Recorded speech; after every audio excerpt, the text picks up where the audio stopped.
आइए पढ़ते हैं परिवर्तन। हेलो दोस्तों, welcome back to Sudhanshu official. आज हम लोग पढ़ने वाले हैं परिवर्तन, जिसे हमारे कवि लिखे हैं सुमित्रा नंदन पंत जी। इस पाठ में हमें जो हमारा देश है उसके अतीत और वर्तमान के बीच में जो परिवर्तन हुए हैं उनके बारे में हमारे कवि ने संकेत दिया है, जैसे कि भौगोलिक रूप में, सामाजिक रूप में, सांस्कृतिक रूप में और बहुत सारा परिवर्तन वगैरह वगैरह जो हुआ है उसके बारे में हम लोग इस पाठ में पढ़ने वाले हैं। तो मैं सभी पद्यांशों को एकदम आसान भाषा में आपको समझाऊंगा, जिससे आपके एग्जाम में कोई भी दिक्कत नहीं हो। ठीक है।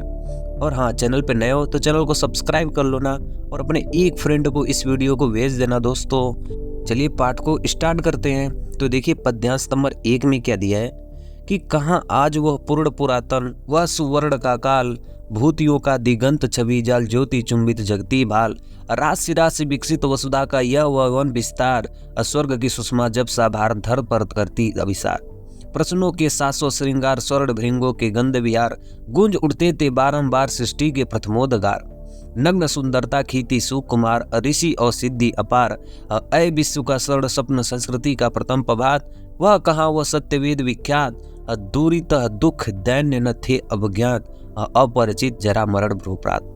तो इस चैप्टर के जितने भी पद्यांश होने वाले हैं सभी पद्यांश एक भाव से जुड़े हुए हैं। इस पद्यांश में हमारे जो कवि हैं वो अतीत और वर्तमान की तुलना करते हुए कहते हैं कि कहाँ, यानी वो कहाँ चली गई आज वह पूर्ण पुरातन। पूर्ण पुरातन मतलब जो वैभव पूर्ण अतीत था, जो सौंदर्यशाली हमारा अतीत था, आज वह कहाँ चला गया। वह सुवर्ण का काल, जिसे हम सोने की चिड़िया कहते थे, ऐसे भारत को जिसे हम सोने की चिड़िया कहते थे, वो कहाँ खो गई, वो हमारे बीच दिख नहीं रही है। वह स्वर्ण युग कहाँ चला गया है। अब भूतियों का दिगंत छवि जाल, भूतियों यानी वैभव से, दिगंत यानी दिशाओं का अंत, छवि जाल माने ऐश्वर्य फैलाया गया है। यानी हमारी प्राचीन युग से ही चारों दिशाओं में एक छोर से दूसरे छोर तक सुख समृद्धि का जाल फैला हुआ है। ज्योति चुंबित जगती का भाल, और जो हमारी ज्योति थी, हमारे भारत का प्रकाश था, चुंबित जगती का भाल, जगती माने इस पूरे जगत को, भाल का मतलब होता है मस्तक पर सजा के रखती थी। यानी जो ज्ञान का प्रकाश होती थी ना, वो हमारे इस भारतवर्ष को जगमगा के रखती थी, जन जन में शिक्षा पर धारण करती थी। राशि राशि विकसित वसुधा का यह यौवन विस्तार। राशि राशि, राशि का मतलब होता है एक बार क्षेत्र हो गया, एक राशि का मतलब हुआ कि हरियाली जो उसमें उपजाए जाते हैं। तो जो हरियाली विकसित हुई हमारी वसुधा यानी पृथ्वी पर, और यह यौवन विस्तार, और इस हरियाली को देखकर धरती की कड़ में हरियाली होती थी, धरती के कड़ में सुंदरता पाई जाती थी। स्वर्ग की सुषमा जब साभार धरा पर करती थी अभिसार, और वह सुंदरता इतनी अच्छी लगती थी कि मानो स्वर्ग की सुषमा इस पृथ्वी पे बिखेर गई हो, और वो धरती पर अभिसार, अभिसार का मतलब हुआ मिलन कर गई है। स्वर्ग की सारी सुंदरताएं मानो पृथ्वी पर ही मिल गई हो। प्रसूनों के शाश्वत श्रृंगार, यानी जो प्रसून का मतलब होता है फूल, श्रृंगार का मतलब श्रृंगार करते थे। यानी पृथ्वी पे जितने भी पुष्प खिलते थे ना, मानो वो इस धरती का श्रृंगार कर रहे। और स्वर्ण बिंदों के गंध विहार, और उनमें से जो सुंदर सुंदर भंवरे होते थे उस फूलों की खुशबू को लेकर गुनगुनाते थे, उस फूलों की सौंदर्य को मानो गुनगुना के सबको बताते थे। गूंज उठते थे बारंबार सृष्टि के प्रथमोधिकार, यानी गूंज उठते थे बारंबार यानी बार बार उन पुष्पों से, जो सुगंधित पुष्प थे उनसे खिलकर पृथ्वी का श्रृंगार होता था। और गुंजार होने से जो भंवरे होते थे ना, उन्हें देखकर ऐसा प्रतीत होता था कि मानो वो घूम घूम कर अपने हृदय के उद्गार को वो व्यक्त कर रहे हैं। नग्न सुंदरता थी सुकुमार, नग्न सुंदरता थी, यानी चारों तरफ ही सुंदरता ही मानो छाई हुई थी। कैसी? सुकुमार, सुकुमार यानी बहुत ही सुंदर, कोमल सुंदरता चारों तरफ फैली हुई थी। रिद्धि और सिद्धि अपार, रिद्धि मने ज्ञान और सिद्धि मने धन, यानी उस समय जो हमारी पृथ्वी थी वो ज्ञान और धन से पूरी तरह से वैभव और सुख समृद्धि से परिपूर्ण थी। और अय विश्व का स्वर्ण स्वप्न संस्कृति का प्रथम प्रभात, अय मने हे विश्व, हे विश्व का स्वर्ण स्वप्न, हे विश्व के स्वर्णिम स्वप्न का युग था। मानो वह जो युग था वो विश्व का स्वप्न था। और संस्कृति का प्रथम प्रभात, मानो वह सृष्टि का पहला प्रभात हो, जिसके अंदर आशा थी, उल्लास था, सौंदर्य था, मानो वो सबकी जीवन का परिपूर्ण हिस्सा था। आगे की लाइन में कवि कहते हैं कि कहाँ वह सत्य वेग विख्यात, कहाँ यानी वह सत्य कहाँ चला गया है। वेद विख्यात यानी जो हमारे ऋषि मुनि थे, जिस सौंदर्यशाली भारतवर्ष का गुणगान वो बहुत समय पहले अपने मुक्तों में, अपने कंठों में ये गुणगान किया करते थे, आज वो ज्ञान का पिटारा, आज वो कहाँ विलुप्त हो गया है। यानी उनके ज्ञान कहाँ चले गए हैं। दूरित दुख दंड न थे सब ज्ञात, क्योंकि उस समय दूरित मने पाप, दुख मने दुख और दंड मने दीनता, ये किसी के पास नहीं थे। जब ज्ञात किसी के भी पास ये ज्ञात नहीं थे, इसलिए वो उस समय का हमारा समय बहुत ही अच्छा था। कभी करे वो कितना अच्छा दिन था, जिस समाज में न पाप था, न दुख था, न दीनता था। इन सब से वो हमारा समाज उस समय मुक्त था। और अपरिचित, जिससे लोग परिचित भी नहीं थे, जरा मने बुढ़ापे से, मरण यानी मृत्यु से, और भ्रूपात मतलब भय से। तो इन सब चीजों से जब कोई परे ही नहीं था कि मेरी मृत्यु क्या होगी, कि मेरा मरण कैसे होगा, कि मैं किसी के भय से रहूंगा कि नहीं रहूंगा, इसलिए चारों तरफ एक खुशहाली थी। मतलब वो कह रहे कभी कि वो सब क्या दिन थे, आज वो दिन कहाँ छिप गए हैं, आज वो दिन कहाँ विलुप्त हो गए हैं। इसी का जिक्र वो इस पद्यांश में हमारे कवि किए हैं। तो अगला पद्यांश देखिए, पद्यांश नंबर 2 दिया है, हाय सब मिथ्यावाद आज तो सौरभ का मधुमास, शिशिर में भरता सूनी सांस वही मधुरी सी की गुंथिल डाल, झुकी थी जो यौवन के भार अचित कंचनतना के नित तत्काल, सिरा उठती जीवन के भार आज पावस नद के उद्गार, काल के बनते चिन्ह कराल प्रात का सोने का संसार, जला देती संध्या की जाल अखिल यौवन के रंग उभार। फिर आगे की लाइन में दिया है कि हड्डियों के हिलते कंकाल, कंचों के चिकने काले ब्याल, केचुलिकास सिवार गूंजते हैं सबके दिनचार, सभी फिर हाहाकार। आप एक एक पद्यांश को समझते रहिएगा, लिखते रहिएगा दोस्तों, क्योंकि आप अपने सामने बुक रख दीजिएगा, जिससे मैं आपको बहुत ही आसानी से सारे पद्यांशों को बता दूंगा। तो पद्यांश नंबर 2 में हमारे कवि जी अतीत के सुंदर युग को स्मरण करते हुए कहते हैं, हाय सब मिथ्यावाद। हाय मतलब बहुत ही हमारे कवि दयनीय स्थिति में कह रहे हैं कि सब मिथ्यावाद, सब बातें व्यर्थ और झूठी है। जो अभी हमने ऊपर अभी पढ़ी है हम लोगों ने, वो सारी बातें क्या है, झूठी प्रतीत हो रही है। आज तो सौरभ का मधुमास, सौरभ यानी सुगंध, मधुमास यानी बसंत का महीना, यानी आज जो चारों तरफ सुगंध बिखेरने वाला जो बसंत का महीना होता है ना, वह महीना शिशिर यानी बहुत जब ठंड लगती है उसे हम शिशिर कहते हैं। शिशिर में भरता सोनी सांस, मानो आज वह जो बसंत जो चारों तरफ सुगंधित हवाओं को बिखेरता है, मानो वह पतझड़ के झाड़े के समान आज वो गहरी सांसें भर रहा है। एक ठंडी हवाओं के साथ वह गहरी सांसें भर रहा है, यानी मानो अपनी जो सुख समृद्धि था आज वो दुख और दीनता में बदल गई है। पहले जिस तरह मानो एकदम सुखी रहते थे, चारों तरफ खुशियां रहती थी, आज हर एक व्यक्ति दुखों का सामना कर रहा है। कोई पढ़ाई में दुखी कर रहा है, कोई खाने में दुखी कर रहा है, कोई रहने में दुखी कर रहा है, कोई कमाने में दुखी है। हर एक व्यक्ति अपने अपने दुखों के साथ जी रहा है। वही मधुर ऋतु की गुंजित डाल, जो हमारे डालें होती थी उस समय, मधुर ऋतु यानी फूलों और फलों से लदी हुई होती थी। यानी बसंत के महीने में जो भारत में स्वर्ण युग में जिसे हम कहते थे, उस समय जो डालें होती थी वो नए पत्तों से, नए फूलों से, नए फलों से ये सब लदी हुई होती थी। और झुकी थी यौवन विस्तार, जो अपने ही नए रूपों में एकदम लदी हुई थी। इतनी सुंदर वो फूल और पुष्प रहते थे। लेकिन अकिंचना में निज तत्काल, लेकिन आज के समय में वे तरस रहे हैं, वे नई पत्तियों और नए डालियों में दिखाने के लिए आज तरस गए हैं, क्योंकि लोग दूसरों के सुख और आनंद में छिप गए हैं। यानी वे सब डालियां दुख के कारण एकदम कंकाल बन गई हैं। आगे कहा गया है कि सिहर उठती जीवन है भार आज पावस नद के उद्गार। सिहर उठती यानी कांप उठती थी, तबाही मचा देती थी। पावस नद यानी बरसाती हुई नदी, उद्गार यानी उमड़ जाती थी। यानी कवि के कहने का यह स्पष्ट कर रहे हैं कि जो हमारी नदियां थी, जो वर्षा ऋतु में बाढ़ लाती थी, भीषण तबाही मचाती थी, आज वो नदियां वर्षा के बीत जाने के बाद वह नजर ही नहीं आती है, सूख जाती है। ऐसी नदियां हमारी हो गई है। काल के बनते चिन्ह कराल, काल का मतलब हुआ रेत और कचरा, चिन्ह कराल का मतलब अपने चिन्ह को छोड़ के जाती थी। जब वर्षा ऋतु आती थी, सारे नदियों और बहाव को काट के लेके जाती थी, तो कुछ रेत और कचरा और झाड़ियां को कुछ छोड़ के, अपनी कुछ यादों को छोड़ के चली जाती थी। इसी प्रकार अपने मनुष्य को चाहे आपके पास सुख हो चाहे दुख हो, उन सब चीजों का याद रखना जो आपकी यादों को छोड़ के जाती है। फिर आगे की लाइन में कहा गया है कि प्रातः का सोने का संसार जला देती संध्या की ज्वाल।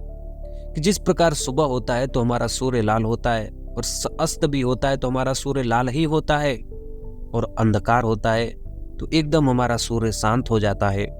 उसी प्रकार हमारी ये मनुष्य की जवानी होती है कि जब ये हमारी जवानी युवावस्था में होती है तो एकदम हमारे अंदर उत्तेजना होती है, हमारे अंदर सुंदर अंग होते हैं, हड्डियां मजबूत होती हैं और आकर्षण होते हैं। लेकिन जैसे ही हमारी वृद्धावस्था आती है, जब हम बूढ़े हो जाते हैं तो हमारे हड्डियों की सांचा ढह जाती है और हमारे अंदर कोई आकर्षण उत्तेजना नहीं होती है।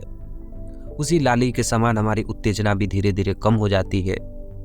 फिर आगे कहा गया है अखिल यौवन के रंग उभार हड्डियों के हिलते कंकाल। यानी जो हमारी युवावस्था में जो हमारे रंग होते हैं वो उभार लाते हैं, हमारी सुंदरता लाते हैं, फिर बाद में यही हमारी हड्डियों को हिलाते हैं। फिर हम वृद्धावस्था हो जाते हैं तो हमारी हड्डियां और कंकाल दिखने लगती है। हमारी जो युवावस्था में हमारा जो चेहरा है वो धीरे धीरे सूखने लगता है बुढ़ापे के समय। फिर कचों के चिकने काले ब्याल।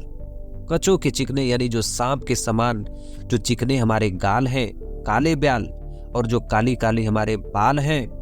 केचुली मतलब जो सांप केचुआ देखे हैं ना, जो सांप अपना ऊपर का वस्त्र निकाल देते हैं तो उसे कहते हैं केचुली। और कांस सिवार, यानी सिवार का मतलब होता है जो काई होती है ना, कहीं पे पानी में काई लग जाती है, उसी का वर्णन किया गया है। तो कभी यहाँ पे साफ साफ कह रहा है कि जो हमारे बाल है ना वो एक काई के समान हो जाएंगे, और जो हमारे चिकने जैसे बाल है ना वो एक केचुली के समान निकल जाएंगे। वो भी आज काले हैं, कल सफेद हो जाएंगे, काई के समान हो जाएंगे। इसी तरह यह दुनिया परिवर्तनशील है और हम भी परिवर्तनशील है। अब गूंजते हैं सबके दिन चार, सभी फिर हाहाकार। इस दुनिया में जो भी आया है उसके सबके दिन चार है। वो 4 दिन ही सब कुछ होता है, फिर सब कुछ एक न एक दिन बदलता रहता है। सभी फिर हाहाकार, फिर बाद में हाहाकार होने लगता है। यानी इस प्रकार हमारे जीवन में जो सुख आता है वो कुछ ही क्षणों के लिए आता है, ठहरता नहीं है। वो फिर कुछ दिन के बाद दुख का सामना करना पड़ता है, फिर दुख के बाद सुख आना रहता है। ये दुख सुख लगा रहता है। इसीलिए इस पाठ का नाम रखा गया है परिवर्तनशील। नेक्स्ट पद्यांश देखिए, पद्यांश नंबर 3। आज बचपन का कोमल गात, जरा सा पीला पात, 4 दिन सुखद चांदनी रात और फिर अंधकार अज्ञात, असिसर सा झर नयनों का नीर, झुलस देता गालों के फूल, प्रणय का चुंबन छोड़ अधीर अधर जाते अधरों के भूल, मृदुल होठों का हिमजस हास, उड़ जाता निजवास समीर, सरल भावों का सरल कास, घेर लेते घनघीर समीर, शून्य सांसों का विदुर वियोग, छोड़ता अधर मधुर संयोग, मिलन के पल केवल 2-4, मिलन के कल्प अपार।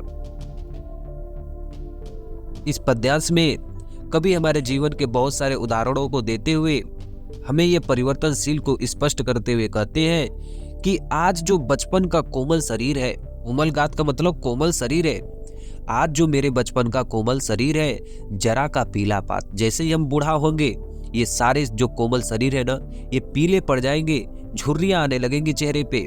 जैसे में जो छोटे छोटे बच्चे होते हैं उनके हाथ पैर और कोमल कोमल हाथ पैर होते हैं जो बहुत ही सुंदर लगते हैं। कभी आप उनको स्पर्श करिएगा, बहुत ही मुलायम होते हैं छोटे बच्चों के हाथ पैर। और वही कई वृद्ध व्यक्ति के हाथ पैर अगर छुएंगे तो वो कैसे होंगे, उनमें मानो झुर्रियां पड़ गई हो, वो कोमल नहीं रहेंगे। 4 दिन की सुखद चांदनी फिर अंधेरी रात। कभी यहाँ पे कह रहा है कि जो हमारी चांदनी रात होती है, सुख की चांदनी 4 दिन होती है, फिर एक बार अंधकार आता है, फिर हमें एक बार दुख का सामना करना पड़ता है। इसलिए हम जब तक सुख में हैं हमें सुख का पूरा आनंद करना चाहिए, सुख को पूरी तरीके से आनंद करना चाहिए। फिर आगे अंधकार आएगा, उस अंधकार से हमें लड़ना चाहिए। असिसिर सा झर नयनों का नीर, झुलस देता गालों के फूल। झुलस देता यानी आपकी गालों को वो झुलस देता है, फूल यानी फूल के जैसे गाल को। यानी जब आप बहुत ज्यादा दुखी होते हैं ना तो जो आंखों से जो निकलती है नीर यानी जो पानी, शिशिर यानी एक जाड़े के पतझड़ के समान उसको झुलस देती है। यानी जब हम बहुत ज्यादा दुख में होते हैं ना तो हमारे आंखों से आंसू आने लगते हैं, और वो आंसू हमारे इस सुंदर से चेहरे को, हमारे कोमल से चेहरे को पूरा झड़ा देते हैं, पूरा पीला बना देते हैं हमारे चेहरे को। फिर आगे कहा गया है हृदय का चुंबन छोड़ अधीर अधर जाते अधरों के भूल। हृदय का चुंबन भूल यानी जब हम अपने प्रेमी के प्रेम को भूलकर प्रिय के अधरों को भी भूल जाते हैं, यानी उनके होठों को भी धीरे धीरे हम भूलने लगते हैं। इस समय इतना परिवर्तनशील है कि हम जिससे प्रेम करते हैं उनके प्रेम को भी भूल जाते हैं। ये कहा गया है कि मृदुल होठों का हिमजल हास उड़ जाता निश्वास समीर। मृदुल होठ यानी जो हमारे कोमल से होठ है, हिमजल आस उस पे जो ओस की बूंदे हैं, यानी कभी इसमें कह रहा है कि जब हम जवान होते हैं, हमारी जब युवा अवस्था होती है तो हमारे ओठ कोमल होते हैं, हमारे ओठों पे खुशियाँ होती है, मलानताएं होती है, आकर्षक हंसी रहती है, लेकिन जाता निश्वास समीर। ये खुशियाँ मिट जाती है कब? जब हम वृद्धावस्था हो जाते हैं। जब हम वृद्ध हो जाते हैं तो यही जो खुशियाँ हैं, यही जो होठ है, जब हम अपनी सांस छोड़ते हैं तो ये मलिन पड़ जाता है, हमारे ओठ सूख जाते हैं जब हम वृद्धावस्था हो जाते हैं। तो फिर आगे कहा गया है कि सरल भावों का सरदाकाश घेर लेते घन गंभीर। शरद भावें यानी सर्दी के समान जो हमारी भावें होती है, सरदाकाश यानी स्वच्छ आकाश की तरह हमारे मुख की शोभा बढ़ाती है। यानी जब हम युवा अवस्था में होते हैं तो ये जो हमारी शरद जैसी भावें होती हैं वह स्वच्छ आकाश की तरह हमारे मुख की शोभा बढ़ाती है। लेकिन उम्र बढ़ने के साथ साथ वृद्धावस्था में होते हैं तो घेर लेते हैं घन, यानी हमें बादल घेर लेते हैं। यहाँ कहने का तात्पर्य है कि उन भावों को चिंताएं जब घेर लेती है तो उन पे हमारी लकीरें आ जाती हैं, यानी चेहरे पे लकीरें आ जाती हैं और ऐसी लिखती है कि मानो वो हमारे जो स्वच्छ आकाश है वो कहीं विलुप्त हो जाती है और दिन प्रतिदिन हमारा चेहरा सिकुड़ने लगता है। कभी इस बात का जिक्र कर रहा है कि हमारी शरीर, हमारी आत्मा सब परिवर्तनशील है। फिर आगे की लाइन में कहा है, उन सांसों का विधुर वियोग छुड़ाता अधर मधुर संयोग। उन सांसें यानी जब हमारे सांसें करीब होती है, जब प्रेमी और प्रेमिका की सांसें एकदम करीब होती है तो वो मिलन के लिए एकदम व्याकुल होती है। लेकिन छुड़ता अधर मधुर संयोग, लेकिन समय आने पर हमें वियोग का सामना करना पड़ता है। वह सांसें भी हमसे छूट जाती है, इतनी समय परिवर्तनशील होती है। अब मिलन के पल केवल 2-4, विरह के अल्प कल्प अपार। यानी कहा गया है कि जो मिलन के वक्त होते हैं, जो प्रेम के वक्त होते हैं, केवल 2 ही 4 होते हैं, लेकिन विरह के कई सारे समय होते हैं, छूटने के बहुत सारे समय होते हैं, मिलने के बहुत कम समय होते हैं। अगला पद्यांश देखिए, पद्यांश नंबर 4 दिया है, अरे वे अपलक 4 नयन 8 आंसू रोते नीर उपाय, उठे रो के आलिंगन कसत उठते कांटों से हाय। किसी को सोने से सुख साज मिल गया यदि ऋण भी कुछ आज, चुका लेता दुख कल की ब्याज, काल हुई नहीं किसी की लाज। विपुल मणि रत्नों का छवि जाल, इंद्रधनुष की सी जटा विशाल, अब विभव की विद्युत ज्वाल, चमक फिर जलती है तत्काल, मोतियों जड़ित ओस की डार, हिल जाता चुपचाप भयार। पद्यांश बहुत ही अच्छा होने वाला है, तो इसका अर्थ देखिए। इस पद्यांश में हमारे कवि संसार के दुखों का दयनीय वर्णन करते हुए कहते हैं कि अरे वे अपलक 4 नयन, यानी हम और हमारी प्रेमिका यदि सामने बैठे हुए हो तो पूरी कितनी नयन हो गई? 4 नयन, 2 मेरे और 2 मेरे प्रेमिका की। 8 आंसू रोते रुपाए, यदि दोनों लोग के आंखों में यदि आंसू आ रहे हैं तो कुल कितनी आंसुआ हो गई? 8। 4 आंखें हैं, 8 आंसुआ हैं, और उठे रोओं के आलिंगन। और दिखने से ऐसा प्रतीत हो रहा है कि मानो हमारा दुख इतना कम पड़ गया हो कि हम उनसे आलिंगन करने के लिए एकदम तैयार है, यानी मिलने के लिए एकदम उनसे बेचैन है, तैयार है। अब कसत उठते कांटों से हाय, ये हमारे अंदर इतनी पीड़ा होती है, इतनी कष्ट पहुंची होती है, इतना दुखों का सामना करना पड़ता है कि हम एक दूसरे के होते हुए भी हम उनसे गले नहीं मिल पाते हैं। इसलिए कहा जाता है कि जब हमारा प्रेम जिंदा है तब तक हम अपने प्रेम का उपयोग करें। फिर कब हमें दुखों का सामना करना पड़ जाएगा ये हमें मालूम नहीं पड़ता है। फिर आगे दिया है कि किसी ने सोने का सुख साज, मिल गया यदि ऋण भी कुछ आज। किसी के सोने के सुख साज, मनुष्य आजकल जीता है ना तो अपने चारों तरफ सुखी चीजों को देखना चाहता है, सुख सुविधाओं का इतना साधन का उपयोग करता है ना कि वो कई सारी चीजों को उधार लेके उपयोग करता है। यानी अपने सुख को पाने के लिए वो कई सारी चीजों को उधार ले लेता है और वो इतना कमजोर, इतना दुखी बन जाता है कि अपने ही मिल गया ऋण भी कुछ आज, अपने ही ऋण, अपने ही कर को चुकाने के लिए उसे बहुत सारे दुखों का सामना करना पड़ जाता है और उसकी स्थिति पहले से भी कमजोर हो जाती है। चुका लेता दुख कल ही ब्याज। इसमें कहा जा रहा है कि वो अपने दुख को ब्याज सहित उसे चुकाना पड़ता है। उसकी दयनीय स्थिति इतनी कमजोर हो जाती है, इतनी खराब हो जाती है ना कि अपना ही ब्याज उसे चुकाने के लिए दुखों का सामना करना पड़ता है। अकाल को नहीं किसी की लाज, कवि ने इस घटना को एकदम निर्लज्ज महाजन से माना है कि जो अपने इस सुख को पाने के लिए किसी से ऋण ले, किसी से कर्ज ले। यदि आपको सुख पाना है तो अपने अंदर से पाइए, किसी के पैसों से नहीं पाइए। आगे कहा गया है कि विपुल मणि रत्नों का छवि जाल, इंद्रधनुष की जटा विशाल। विपुल मणि रत्न, बहुत सारे मणि रत्न, बहुत सारे सुख संपत्ति रत्न यानी जेवा जेवरात, सोना चांदी आपको मिल जाएंगे। ये सब छवि जाल है आपके जीवन में सुख भोगने के लिए। ये सब एक जाल है, ये इस तरह से आपके जीवन में आते हैं, कब चले जाते हैं। जिस प्रकार इंद्रधनुष की जटा विशाल, कभी आपने इंद्रधनुष को देखा है? वो बहुत बड़ा होता है लेकिन वो कुछ ही समय के लिए होता है। इसी तरह ये चीज जितने भी होती है ना, आपके पास धन दौलत, ये कुछ समय के लिए आती है, फिर आपके सामने से ही चली जाती है, आपको पता नहीं चलता है। ये सब एक जाल होते हैं, उसी को कभी बता रहा है यहाँ पे। फिर आगे की लाइन में कह रहे हैं कि विभव की विद्युत ज्वाल चमक छिप जाती है तत्काल। विभव की विद्युत ज्वाल, आगे कहा गया है कि विभव की विद्युत ज्वाल चमक छिप जाती है तत्काल, कि जिस प्रकार एक बिजली चमकती है, कुछ क्षण के बाद ऐसा लगता है कि पूरा संसार अंधेरा में हो गया है। उसी तरह हमारा जो धन है, हमारे जो सुख संपत्ति है, कुछ समय के लिए हमें सुख देती है, बाद में हमें वही दुख देती है। अब मोतियों जड़ी ओस की डार, हिला जाता चुपचाप बयार, कि जिस प्रकार किसी पेड़ पे, किसी पौधे पे जो ओस की बूंदें लगी हुई होती है ना, एक हवा का झोंका आता है, बयार मतलब हवा का झोंका, हिला जाता है चुपचाप। एक हवा का झोंका जैसे हिला जाता है, वो सारी ओसें गिर के टूट जाती है। इसीलिए वह यहाँ पे कवि कह रहे हैं कि किसी भी सुख समृद्धि में अपने साधनों के साथ उड़ान ले जाती है, मानो अपने सुख सुविधाओं के सारे साधनों को छीनकर जीने के विवश हो जाता है। वो अपने सारे दुखों को छोड़कर जीने की कोशिश करता है। यानी समय कैसा भी हो, चाहे दुख हो चाहे सुख हो, हमें अपने दुख और सुख में धन का लालच नहीं करना चाहिए। ठीक है, तो यहां तक मैंने आपको पूरा पद्यांश बता दिया। तो इतने सारे पद्यांशों को मैंने पूरा डिटेल में आपको एक एक चीज बताया हूँ।